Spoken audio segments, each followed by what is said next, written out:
আজ একটি সন্ধ্যে স্ন্যাক্সের রেসিপি নিয়ে হাজির হয়েছি। আজ বানাচ্ছি দারুণ টেস্টি মুচমুচে ক্যাপসিকামের চপ।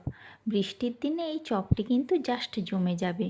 চপ বানানোর জন্য প্রথমেই আমি কড়াইতে সরিষার তেলে গোটা জিরা ফোড়ন দিয়ে দিচ্ছি গ্রেট করা রসুন, আদা, পেঁয়াজ কুচি ও কাঁচা লঙ্কা। এগুলি ভালো করে ভাজা হলে দিয়ে দেব ম্যাশ করে রাখা আলু, ধনেপাতা কুচি, স্বাদমতো লবণ ও লঙ্কার গুঁড়ো। এখন এগুলি ভালো করে মিশিয়ে সবশেষে একটু ভাজা মশলা ছড়িয়ে আলুর পুরটি নামিয়ে ঠান্ডা করে নেব। এখন কিছুটা বেসন, চালের গুঁড়ো, স্বাদমতো লবণ, হলুদ, লঙ্কা গুঁড়ো ও জল দিয়ে একটু ঘন ব্যাটার বানিয়ে নিচ্ছি।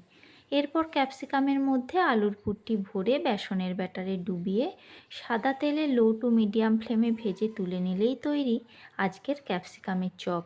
এই চপটি কিন্তু দারুণ খেতে হয়। তোমরা কিন্তু অবশ্যই একবার ট্রাই করো। আর রেসিপিটি ভালো লাগলে একটি লাইক করে দিও।